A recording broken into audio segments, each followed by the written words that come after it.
Okay, we'll go ahead and get started. Welcome, everyone. Thank you for joining us for today's webinar on meeting your licensure goals in 2024. During our time today, you're going to hear from two of our NCARB staff architects, our Manager of Outreach, Emily Anderson, and our Senior Vice President of Programs, Jared Zern. Emily and Jared are going to be sharing some tips and resources to help you navigate the path to licensure and answer any questions you have during our Q&A session. So before we get started, Emily and Jared, can you tell our attendees a little bit about yourselves and your path to licensure? Emily, we'll start with you. Sure. Good afternoon or good morning or good evening, depending on where you are. I'm Emily Anderson, and I am a licensed architect in Florida. I had a long gap in between my undergraduate and graduate studies. So a lot of the things we're going to be talking about today, I've been there, done that. So I'm excited to share with you all some ways to make it happen and wrap it up. All righty. Hello, everybody. My name is Jared Zern. I guess my licensure path is pretty common, right? I went off to the university. I went to North Dakota State University, got into the architecture program. It was a 5-year BArch program. I completed that, worked at probably about 4 different architecture firms as I was completing my intern development program at the time. But also then, similar to Emily, I mean, I took a break. I got done with my experience and I did not test right away. And then I came back to testing probably about 4 or 5 years after I was already done with all of my experience requirements. And then finished up my ARE, became licensed, and I am licensed in the state of Minnesota. Thank you both. So Emily and Jared are going to kick us off with a short presentation, and then we'll jump into the Q&A session. So feel free to go ahead and start leaving your questions in that Q&A tool, and we'll get to as many as we can during our time today. All right, Emily and Jared, I will leave it to you.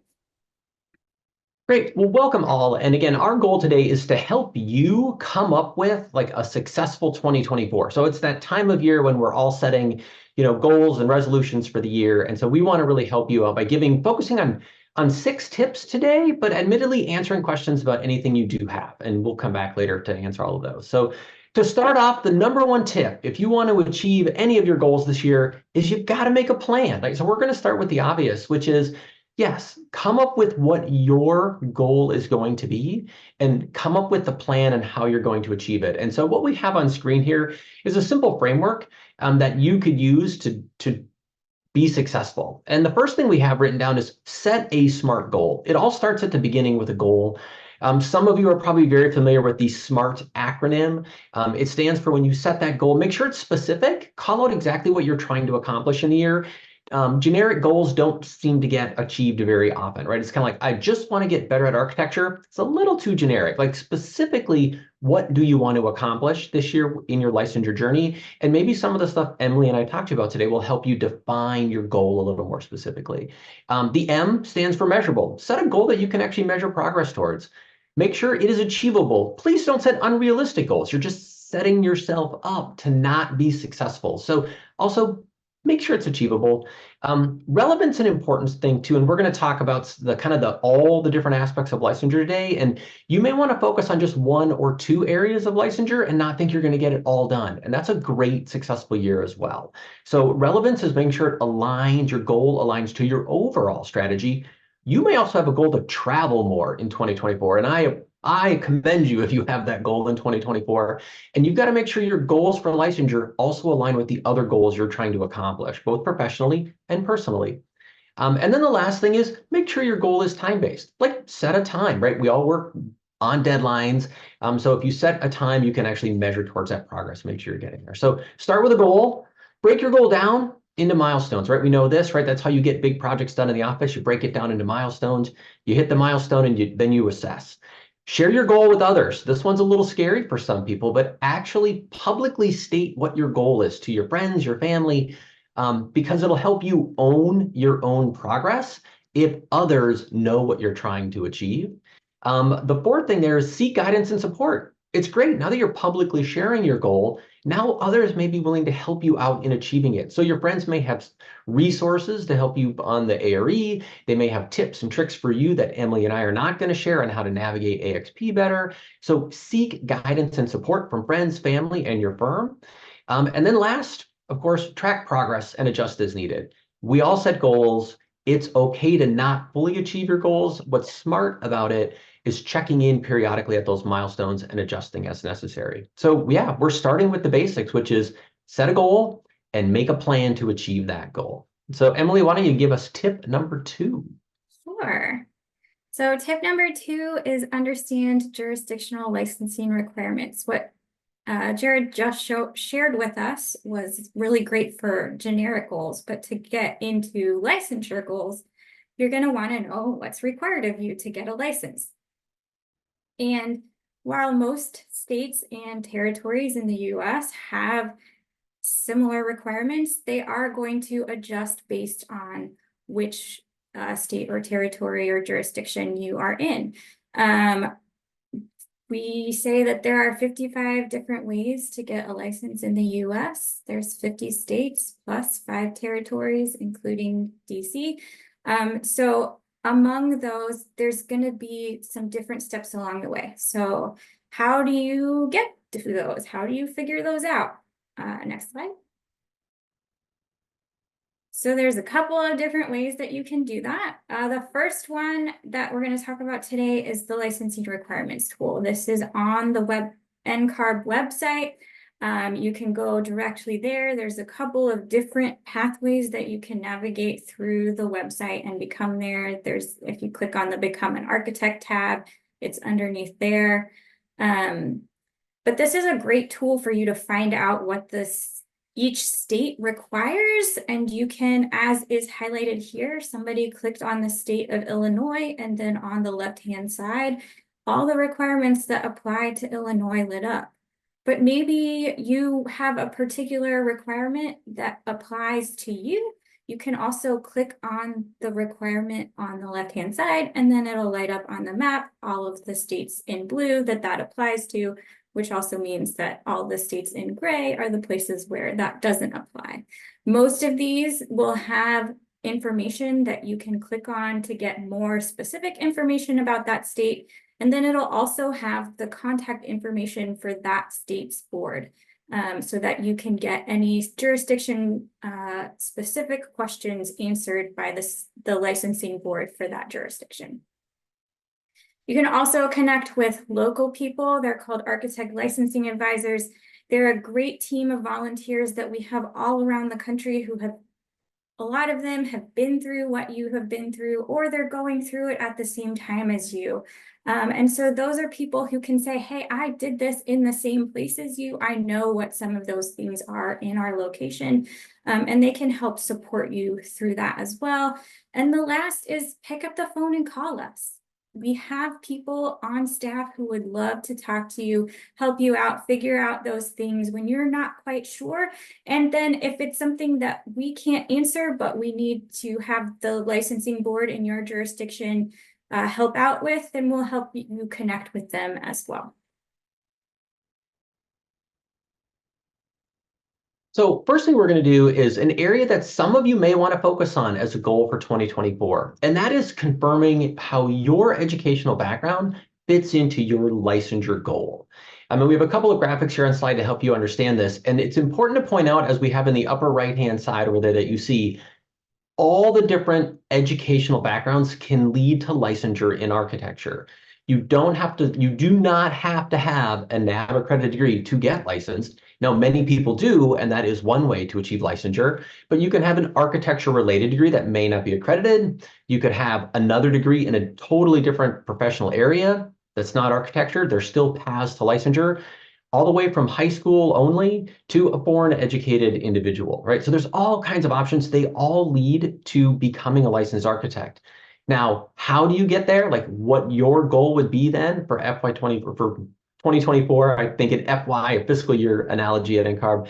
Our year in 2024, compare the degree you have earned with the degree desired, because maybe you have an architecture-related degree and you want to go on and get that NAB accredited degree. That's an important decision to make to understand your licensure path. Or you have a related professional degree in some other construction industry and you want to then convert over to a NAB accredited degree. So understanding where you are, and maybe that's exactly where you want to stay, or if you want to get a different degree, is the first step. So once you know the sort of terminal degree in architecture you want to achieve to get to licensure, then you can go look at those jurisdictional requirements that Emily just mentioned. So if you are someone who says, yeah, I just have an architecture related degree, it is not NAB accredited, and I am good, I'm not going back to school, great. Then you can use that licensure tool to help you understand the 17 jurisdictions that you can get initial licensure in. And then going on, it really does affirm your path to licensure. So your first goal, if you haven't already figured out how your education ties into your licensure goal, is to figure this one out. And that might be a great accomplishment for you in 2024, and then set you up for your next steps in 2025. Great. So our next step to talk about is how do you maximize your experience? So one of the NCARB programs that you're going to go through for licensure is the Architectural Experience Program. And you'll often hear this abbreviated as AXP, but we really want to talk today about some of the ways to get the most out of this program. What you did for your experience is not going to look like what I did, and what I did isn't going to look like what Jared did, but they're all going to follow this same framework of the AXP. So the first thing that I want to point out is sometimes we get caught up when we're talking about AXP, when you start hearing people say, I love my hours, I have this many hours in this, I have this many hours in that, I'm still missing hours in this. And yes, the program is based on you telling us what hours you worked in which area so that we can report that to the states when you're eventually seeking your license.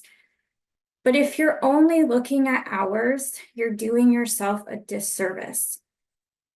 Going into the AXP guidelines, for each of the 6 experience areas, you're going to see a page that looks something like this. And so at the top, it'll tell you what is that experience area, what kind of work are you meant to be doing in that area.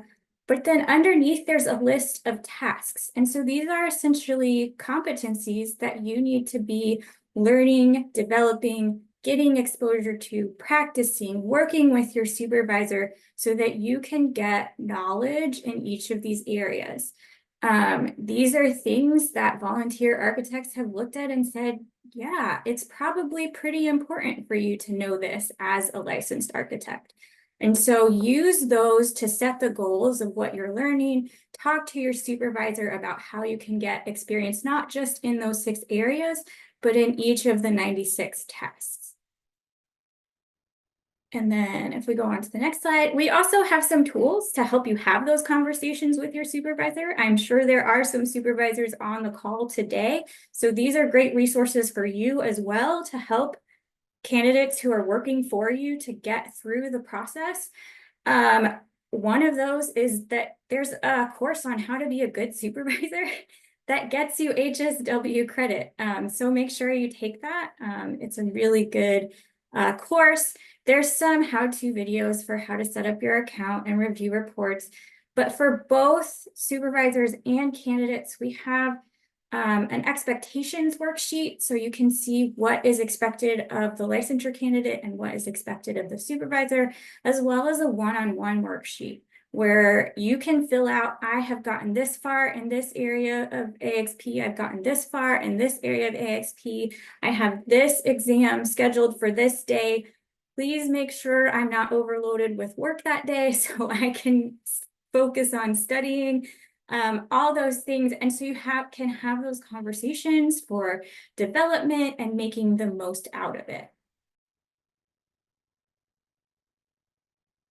All right. Well, now some of you are probably, you have been listening in and go, well, you're good on education, so that's not your goal for this year. You're good on maximizing experience. Maybe you're already done reporting all of your AXP. And really the last thing you're looking at is, okay, I need to navigate and complete the ARE or the Architect Registration Examination.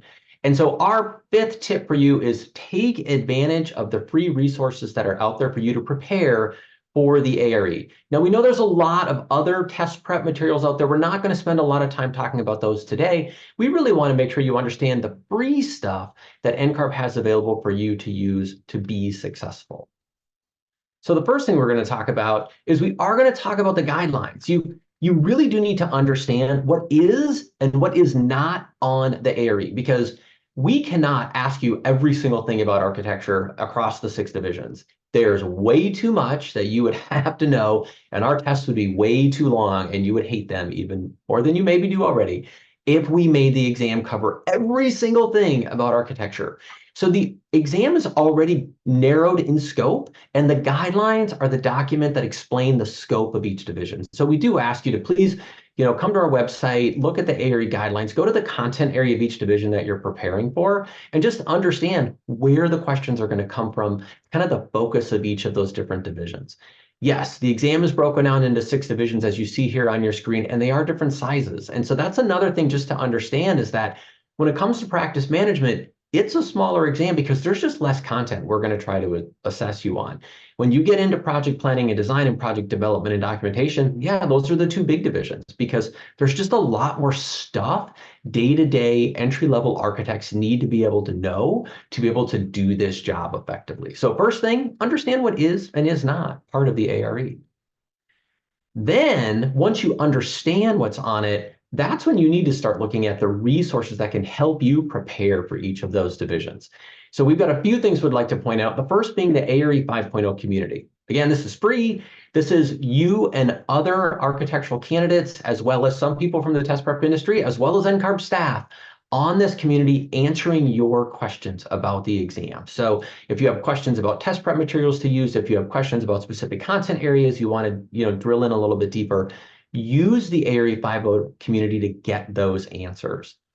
If you're looking for some high-level ideas about what's on the exam, you don't want to read the guidelines quite yet, I will suggest you check out the ARE 5.0 video prep series that's on our YouTube channel at NCARB.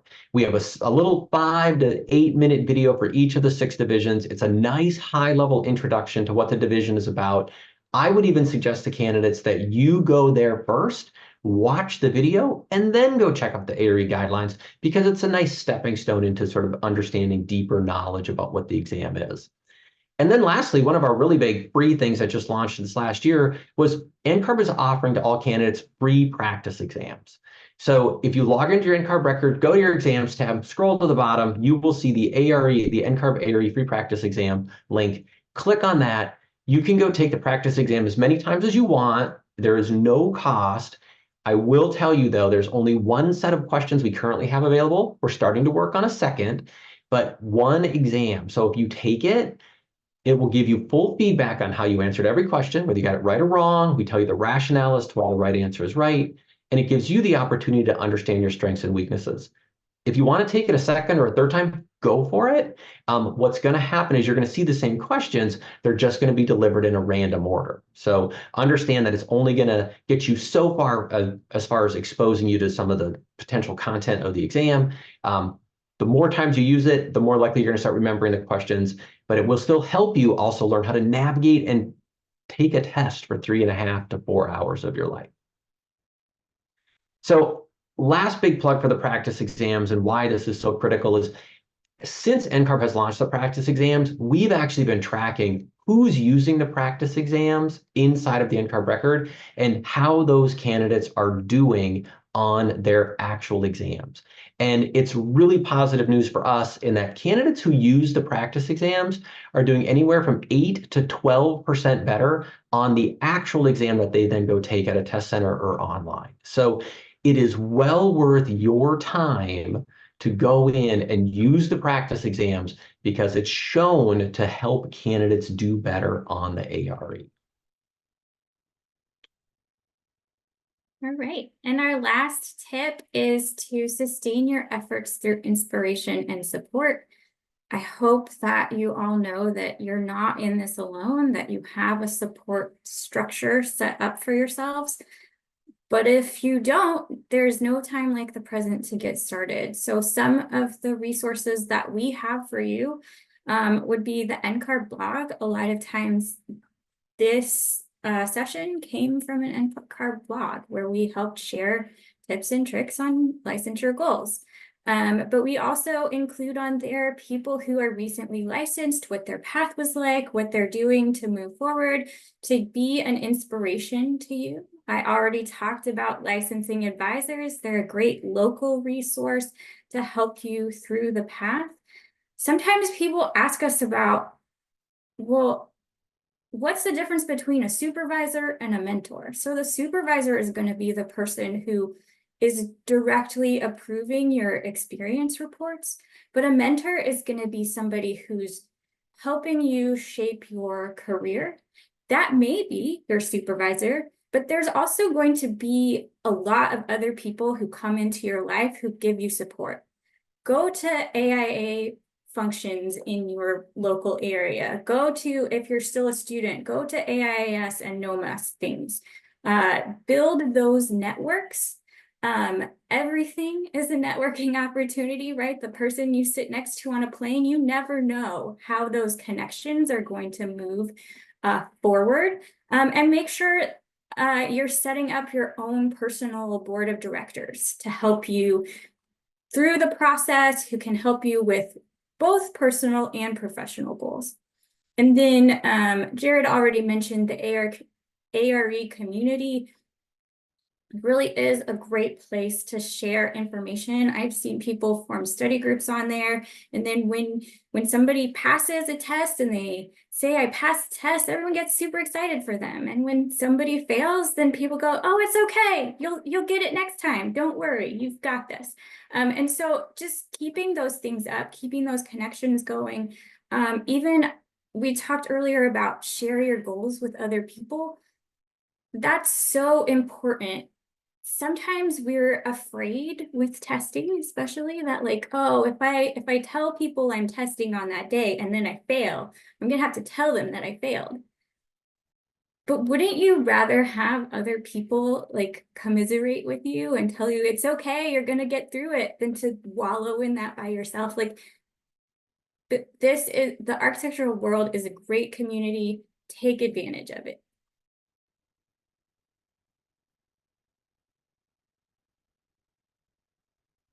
Okay, thank you so much for that presentation, Jared and Emily. So now we'll move into the Q&A portion of this webinar. So feel free to leave your questions in the Q&A tool at the bottom of your screen at any time, and we'll get to as many as we can. And before we do Q&A, I'll just note that this webinar is being recorded. The recording will be available on our YouTube channel later today. So our first question, Jared, this one is for you. What accommodation does NCARB have for the exam? We actually have quite a variety of testing accommodations. So if you need them, they are outlined in the ARE guidelines. Our customer service team is also here to support you. I'm not going to list them all off. I will tell you the most common testing accommodations are extra time. People like additional testing time for a variety of reasons they need it.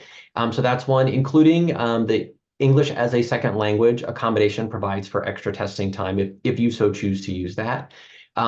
If you're going to go into a test center and not use online delivery, you can also get a separate testing room. Is also quite common for in the test center, simply because people have conditions where they either need to like take extra breaks, because you can get that as an accommodation, but need to get up and move and stretch, and that's distracting to other candidates. So then we will put you in a separate testing room. You're also not distracted by other candidates in those situations. So if you're interested in a testing accommodation, please check it out in our ARE guidelines.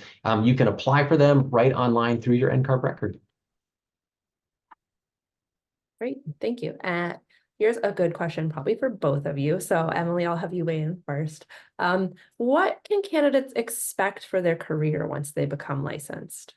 And maybe from your personal experience. Oh, that's a great question. I think one of the things that, whether you go off and start your own firm or not, I think one of the best benefits of licensure is having additional autonomy and being able to say, these are the kinds of projects I want to work on. These are the kinds of projects I want to be involved in, and having a little bit more say in the go or no-go process of which work your firm takes on. And then obviously, if you do decide to go off by yourself, you have full autonomy of what work to take on and not. I think there is a little bit of a people get caught up in like, oh, the day I get my license, I'm going to get a pay bump. And sometimes that happens, and some firms it doesn't. But as your responsibilities grow with what the license allows you to do, then the pay also comes along with that. Yeah, and similar story when I got licensed. The reality is, no, I did not get a raise when I got licensed. Actually, what surprised me probably the most were I was also teaching at the time at a community college, and how the other faculty were celebrating the fact that I had gone out and got my license. And I was like, oh, this is interesting. And I didn't realize how the license brought with it sort of this extra level of credibility, even when talking to prospective students in the future. The parents would ask questions like, so it was surprising to me. I think that was the surprising part about licensure, was how my credibility increased, even though it wasn't like I felt any different. Because honestly, right, I knew all this stuff before I went in and finished the last exam. I didn't magically get smarter or better, but it was that moment in time that marked I'm there, right? And people then could trust the answers I'm giving them. Great. Jared, another exam question for you. Do we have a recommended order to take the exams in? So we do not at NCARB. And if I had a chance to talk to every one of you individually, we would have a conversation about the order, because it really does depend on you. Common is that most people will start with a division that they're comfortable in. If I go back to even my exam history many years ago, I took the first division was one I was most comfortable in, because I liked the content area. I was most curious about it. And then I kind of saved my hard divisions for me for the middle. And then I kind of came back to some easier ones at the end. So that was my strategy, was start with what you know, put the hard ones in the middle. So then when you fail, or if you fail, you have time to retest on those while you're still preparing for the other ones. And that's exactly what happened. I failed one of the exams in the middle, went back, retested on that exam. That was the last one that I ended up taking. So that would be I don't have a suggested order. I think it really depends on you. So come up with your plan. And again, talk to people about what they did and why they did it. And that may help you come up with your own plan. All right. Emily, can you explain the difference between setting A and setting O for the AXP? Sure. So we talked about those experience areas are what experience you're getting. The settings are more about how you're getting the experience. So setting A is what we kind of think of as traditional, where I'm in an architecture firm, I'm working for an architect who is practicing architecture, using whatever that jurisdiction's legal practice of architecture system is in place. And then setting O is for other. And so it's additional ways that you can get experience. Those will all have caps on how much experience you can get in that area. But in the AXP guidelines, there's a table that shows you if you're doing this experience area under setting O, what does that mean? Who's going to be signing off on that? Do I have to be employed for this? Or is it something that I can do as pro bono work, or something that's self-guided? Yeah, so some of those would be things like design competitions, working for someone who's not licensed to practice architecture, but is licensed to practice maybe landscape architecture or civil engineering, something that's connected to architecture. Someone who's maybe licensed to practice architecture, but not in the US, might oversee some of your setting O experience. So those are a couple. There's lots more. Check out the AXP guidelines and go through all the details on each of those. Great. Jared, here's a question I hear a lot. Yeah. We have a timeline for when the next version of the exam will come out. We do. It's a little fuzzy. So I mean, to be fully transparent, because I know this is a big deal if you're in the testing process or thinking about jumping into the testing process this year. What I will tell you is, yes, NCARB is working on what the future licensure process is going to look like. We actually started that based on the research of our analysis of practice a couple of years ago. But we are actually quite a ways away from rolling out the new process. So we openly are sharing that it's probably the 2027 at the earliest, which I would have a lot of gray hair if this gets done by 2027. More likely the 2028-ish timeframe that we would even launch new licensure programs, and then we will still give you some sort of a transition period. So if you're actively thinking about getting done or engaging in the ARE, just focus on ARE 5.0. Don't worry about what the future is going to bring, because hopefully you will be long since done. And I won't have gray hair by the time it launches. And a follow-up on that.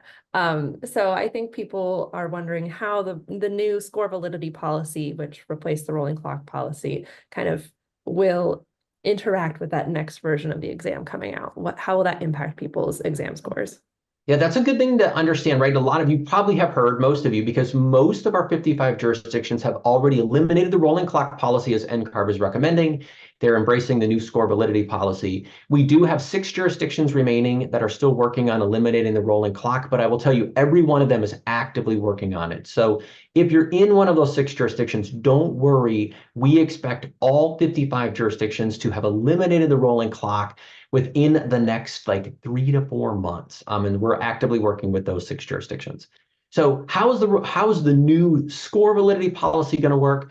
Well, if you are a candidate that took exams in ARE 4.0, right? So back in like the pre-2018 timeframe, and you have credits in 5.0 because of some of the divisions you passed in 4.0, you specifically should really set a goal to get done with the ARE using ARE 5.0, because what will happen is those credits that were created for 5.0 based on your 4.0 scores will not give you credit towards 6.0.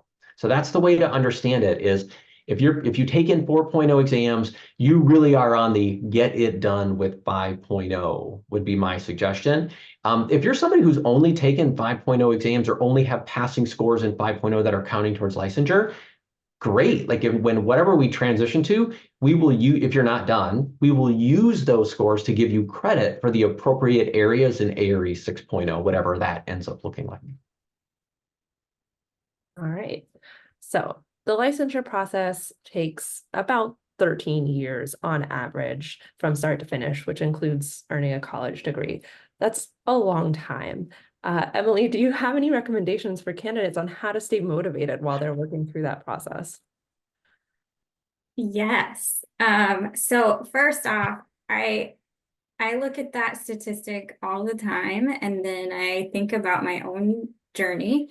And so if I look at the time it took from when I started my architectural education to when I got my license, it's 19 and a half years, which is well past the average. But then if I look at like, okay, this is time when I was actually focusing on working towards my license, it's only 5 years, which is well under average. And so if you look at those and really take that and say, okay, I just need to focus. And I will be the first one to say, hey, life got in the way for me and it made it take longer than I would have liked. I encourage people to get through things, to make the plans, to get it done, the sooner the better. But I also know that it's not a race and everybody's timeline is different.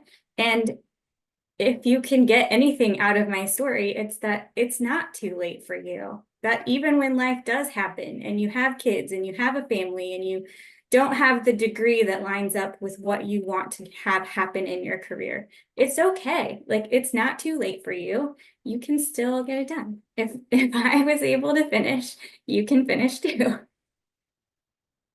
And I will add similarly, like Emily said, I was actually longer than the average too. I did the math quick. I'm like, oh, it took 17 years from when I started my architectural education, when I went out to the university, to when I got licensed. And what I would say is I actually won't say life got in the way, because I enjoyed life. Every single one of those years, it was great. I was married. I was raising 2 kids. Yes, I was working in architecture that entire time. I never left the profession. Life didn't get in the way. I made choices. And it was it was good to make the choices I made because I'm super happy the way I raised my kids. I have successful young adults. The people who work with me hear me brag about them all the time.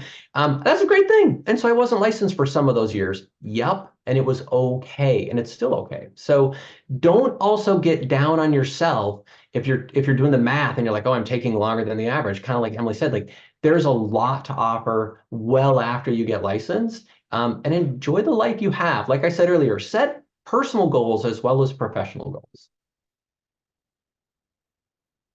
All right, Jared, do you have any idea of what percentage of candidates pass the exam the first time they take it? And as a follow-up, what advice do you have for candidates regarding setting realistic expectations for passing the first time? Yeah. So actually at the top of my head, I haven't run the numbers recently. So I'm not going to give you a statistic on what percentage of candidates pass all 6 divisions in their first attempt. What I will tell you is it's low. The reality is the other data that we have looked at a little more recently is that your average candidate ends up taking about 8 attempts to get through the 6 divisions, right? So what that's telling you is on average, right, some candidates are failing about 2 of the 6 divisions. Some fail more, some obviously do fail less. So I think it is realistic, Jenny. It's a great point. Yes, if you can pass every exam on the first time, congratulations, you passed every exam on the first time. I didn't. That's okay. Others don't, and that's okay too. What you want to do is if you don't pass, think about how you're going to address it. Like, oh, I failed this division. What does that mean for my timeline? How am I going to go back and study more? What are the areas where I need to, sort of brush up on based on the feedback I was given on my score report? All right, here's a quick one. What's the difference, or is there a difference between a registered architect and a licensed architect? I'll let either of you answer that one. I would say there isn't, but I'm also going to give you a caveat that I know some jurisdictional licensing boards use these terms in their rules and statutes. So some states, like in New York, they actually use the term like registered architect to mean a specific thing in their rules. But the reality is in most 55 jurisdictions, it doesn't matter. Registered, licensed, architect means you hold the credential. And Emily, I don't know if you have any more insights into the nuances of state rules and statutes. But No, I was just gonna remind people that the title of architect in general, even without registered or licensed in front of it, is protected. And so make sure that you're being very careful. Again, state to state, it's going to be a little bit different even if you're allowed to use the word architectural in your job title until you have your license. So just be clear about what those rules are, where you are, and make sure that you are not advertising yourself falsely. Okay. Emily, can you tell us a little bit about the AXP reporting requirement and how it works? Yes. So the AXP reporting requirement is designed to make sure that your reports are accurate. And so what that means is you really shouldn't have let more than 6 months go by before you're doing a report. But there is a kind of 2-month grace period. So anything that you report for AXP within the last 8 months, you'll get 100% credit for. If you take a little while and you forget to turn in your reports and you turn it in after that 8 months, anything from 8 months to 5 years, there's going to be a 50% mark off on. I always remind people, please tell us the full amount. Don't do that 50% calculation yourself. The system will automatically do it. Obviously, if you put in only 50% and then ours knocks it down 50%, then you're only getting 25%. So don't do that to yourself. But beyond that, you may have some people who are like me, who have that gap in the middle of their career, and there is an option that's called the AXP portfolio that allows people who have a gap in their career to report experience that's older than 5 years. You cannot do a mixture of AXP portfolio and hourly reporting. It's one or the other, and it is NCARB's determination of whether you meet the qualifications for that program or not. But if you do have some experience that's older than 5 years, you've had some things happen in your career, reach out to us, see what the program's about, and we'll see if you qualify or not. All right. Next question, also for Emily. For individuals who got their degree in a foreign country, how can they pursue a license in the United States?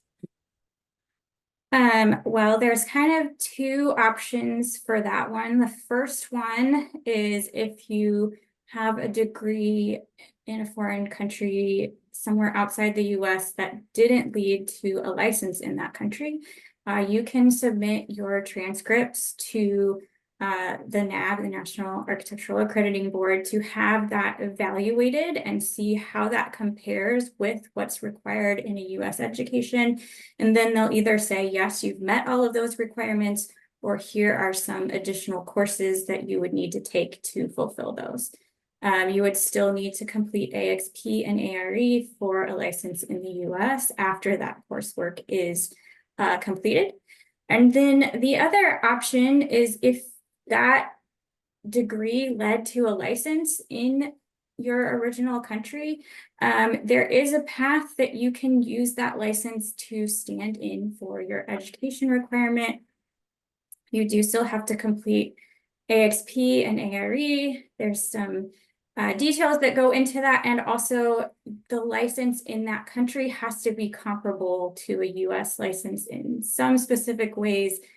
Things like it has to be unlimited practice of architecture. There can't be, because the license in the US is going to let you work on any building of any size, you're going to need to have that in your original license as well. No disciplinary action, those kinds of things. If you're thinking this might be a program for you, again, reach out to us and we'll talk you through what does qualify, what doesn't qualify, and see those steps.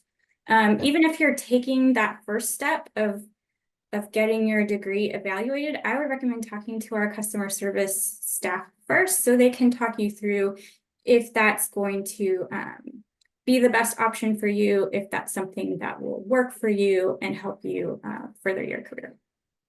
Yeah, and I guess, Emily, I'm going to clarify or add, I guess, a third potential for some maybe would be, depending on how much experience somebody has, maybe already working in the US, and maybe your degree is from many years ago, you could potentially qualify for licensure in one of the 17 jurisdictions that don't require a NAB accredited degree for initial licensure, using basically all of your experience that you've been gaining over the last several years as your qualifier. As Emily said, you're still going to have to take the ARE and pass it. But there are many, as we like to say at NCARB, there are multiple paths to licensure.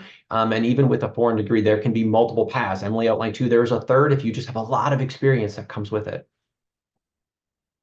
Or if you have a lot of experience in your home country, and we have a mutual recognition agreement, you may be able to come through that way as well. Mm-hmm. So lots of options. Yes. All right, next question. And I think both of you can probably answer this one. So Jared, we'll start with you. What study strategies did you use to prepare for the exam? Study strategies for me were one, block time away from family and friends to actually study. So that was like I did. I still vividly remember sitting at the dining room table all by myself while my wife had our kids out and about, so they were not distracting me while I was studying. So that is definitely one strategy. As I said, I started with what I thought was a more comfortable content area, built the hard ones in the middle, and then kind of finished with some easier ones as well. And I think the other thing I did from a strategy perspective is not only budgeted time, budgeted money, right? Like exams cost money. And if you're going to have some test prep along with it, if you're going to purchase something like that. So I actually built up a budget 1 year and had it all set aside. Like this is my licensure money. And then it was another year that I actually used that money. So I was a saver and then a spender when it came. So I didn't sort of pay as you go. Those were my strategies. And again, like I said, it was a multi-year effort for me to get licensed. As even navigate the exam, it was 2.5 years for me from start to finish. Emily, any other key strategies? One of them is if you are looking to use test prep materials that don't come from us, make sure you're talking to your friends and your other people who have tested recently, and make sure that the one that you're looking at getting is going to be one that is useful for you. Because there's all different learning styles out there, and there's also all different kinds of test prep out there. And do not be afraid to take advantage of free trials. I was the queen of signing up for the free trial and then canceling before my credit card was charged. So if that helped you, go for it. I think also I like to point people towards the resource matrix in the back of the ARE guidelines.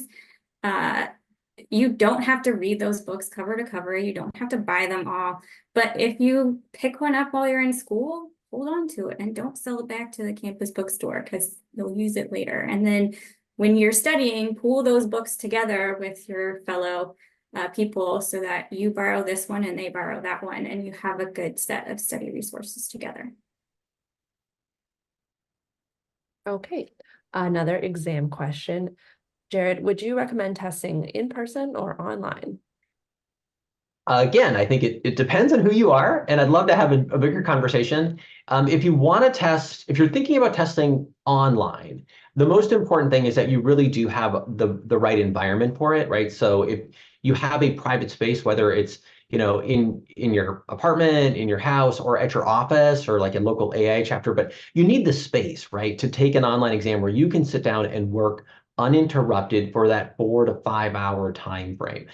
So that's probably the most critical thing. And then the second part of ensuring your space is good is also the technology, right? So you have a computer where you have administrative rights. You're logged in as the administrator. And the reason we say this at NCARB is because what happens is when you start to take an online exam, the online software scans all of the other applications running on your machine, right? It reads that list. And if there's any software that's running that it does not understand as okay software, it will close it. And so that's why you need to have administrator rights, is because you're basically letting the online proctoring software shut down unknown applications in the background while you're taking your test. So the best way to check this, you can, if you have exam eligibilities, you have an eligibility for something called Test Run. It is free of charge. It's a 30-minute exam appointment that you book online.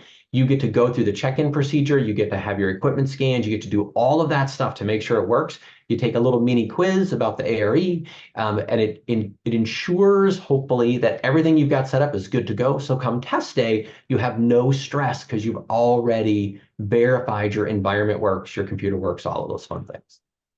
You're still going to have stress on test day. You're still going to have stress. Emily, you're absolutely right. You'll have less stress. Yeah, right. Because that's what I would say. I don't want anybody to stress about the environment, right? Right.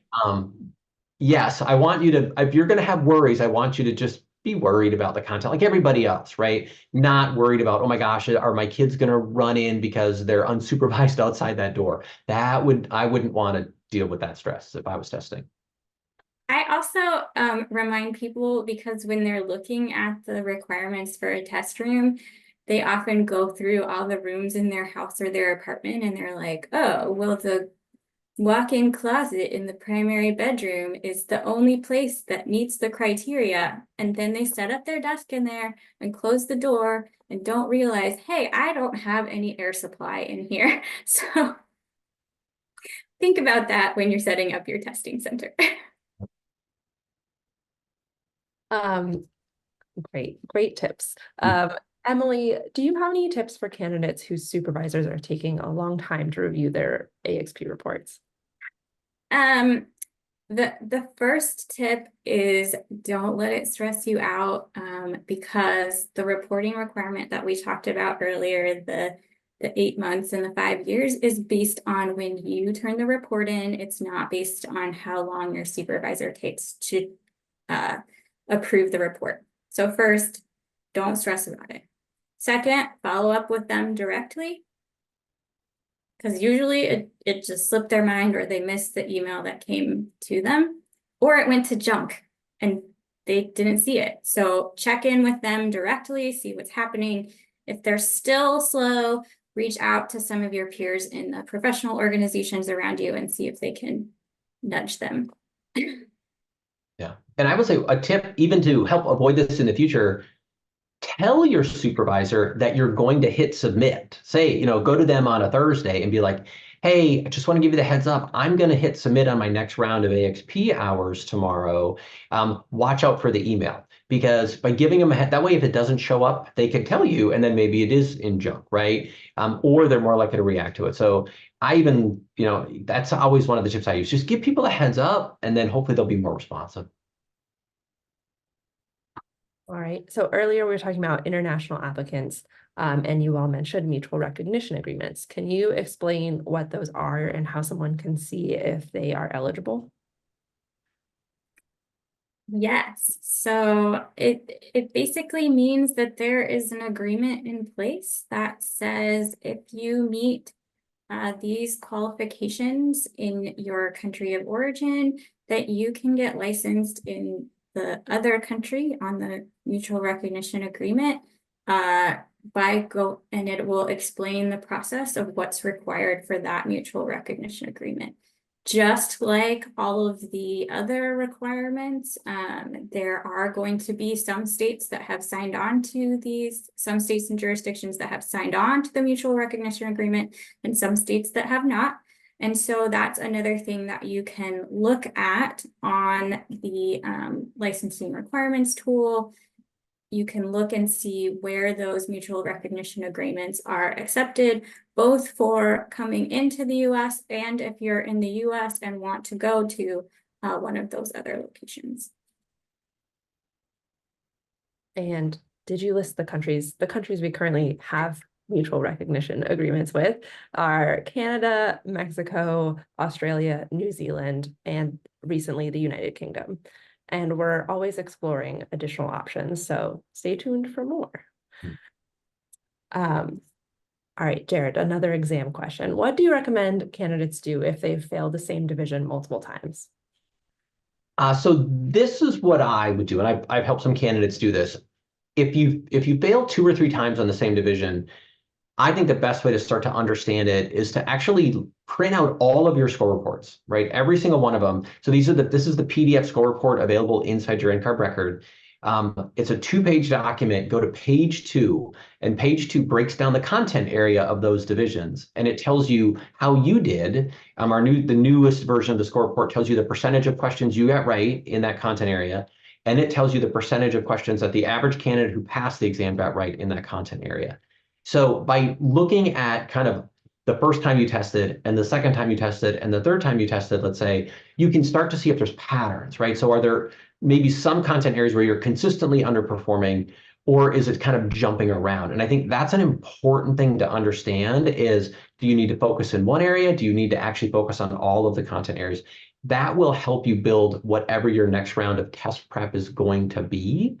Because if it really is focused on just one area, maybe then you can just sort of, like Emily had said earlier, just kind of drill down into one resource that's listed in the matrix, or ask specific questions inside of the ARE community about the objectives that are just in that area. So that's how I help candidates understand it, is really kind of do this like longitudinal study, as it would be, of your performance to look for patterns. Do you want to talk at all about the scaled score, Jared? Certainly. So something else we have on this, there's so much stuff on the score report, Emily. It's good you brought that up. On the front page of your score report, in the gray box where it lists your name and address and all those things, also the most recent score report now has a scaled score. So if you have really old exams, you don't get a scaled score, because this is something we started doing more recently. So in the more recent administrations, we give you a scaled score, which is an overall score that tells how you did based on a scale of 100 to 800. And you are going to be somewhere below 550. And you can also then get a sense of overall, again, are you improving? Are you staying the same? Or are you getting worse? So scaled score is all about the overall score. Page 2 is the detail based on the content areas. Great. All right, we're getting close to our time, so I think we'll do one more question before we do our wrap up. And I think you can both answer this question. So we'll start with Emily. Do you have any tips for deciding where to pursue initial licensure? And perhaps especially if you're interested in ultimately being licensed in multiple states? I mean, I think So the first place you always want to look is the place where you are practicing the most. That isn't necessarily going to be your place of residence, but it often is. And then also comparing that with the licensing requirements tool and seeing how closely the things that you have done already match with the things that you want to do. It's also important to look at their if you are looking to move somewhere eventually, what is necessary for you in licensure currently in the state that or jurisdiction that you live in now might not be what is required in that place that you want to go to. And so if you have a long-term goal of moving to a specific location, it's probably good to look at both jurisdictions and seeing which one has the more stringent requirements and making sure that you meet those. I think those are all great points, Emily. I would say the exact same thing. And then if you go through all of that and you literally still like, it doesn't matter. The last thing you do is actually talk to people at your firm. So I right now I live in Northern Virginia, right? Washington, D.C. is 15, 20 minutes away. Maryland's not much further. West Virginia's not that far away. So the reality is, let's say I was in a firm and people are already licensed in D.C., Virginia, and Maryland.